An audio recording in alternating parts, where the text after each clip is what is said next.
পুখুৰীয়াত ঘৰ আৰু এয়া দেখিছে পিছফালে ভঁৰালটো ভাঙিলে আমাৰ পকাৰ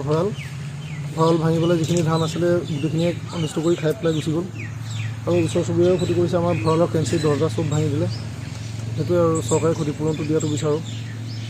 বন বিভাগৰ লোক এতিয়ালৈকে অহা নাই তেওঁলোকক খবৰ দিয়া হৈছে আহিম বুলি কৈছে তেওঁলোকে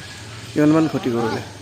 এতিয়ালৈকে মোৰটোতো ভঁৰালটো গোটেইটোৱে ক্ষতি হৈ গ'ল এতিয়া ঘৰটো গোটেইটোৱে ভাঙিয়ে দিলে এইটো ঘৰ বনাওঁতে তেতিয়া 2,25,000 টকা খৰচ হৈছিলে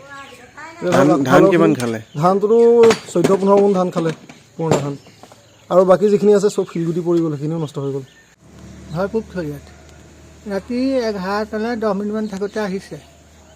খালে অলপ ধান আপোনাৰ নামটো গোবিন্দ কাকতি নাই অহা নাই এতিয়ালৈকে খা খবৰ লৈছেনে ফোন কৰিছোঁ হয় আহিব বুলি কৈছোঁ আৰু গাঁৱৰ খবৰ লৈছে গাঁৱৰ আহিলে গাঁৱৰ আহিলে মোৰ নামটো নয়নজ্যোতি বৰা ঘৰ পুখুৰীয়াত কালি 1টামান বজাত আপোনাৰ ঘৰটো ধমকে উঠিছে বোলো কি হৈছে বুলি আহিছোঁ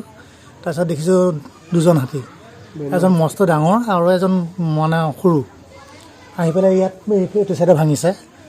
পেলাই খালে খোৱাৰ পাছত গৈ পেলাই সেইখিনি হেৰি খালেগৈ এই নাৰিকল পুলি 2টা খালে তাৰপিছত আকৌ ভাঙিছে আকৌ খালে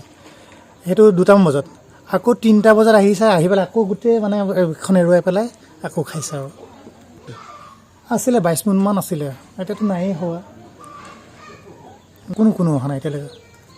মই গাঁওবুঢ়াক কৈছোঁ গাঁওবুঢ়া আহি পাইছেহি বৰা ধানৰ বস্তা দাঙি নি তাত হ'ব আৰু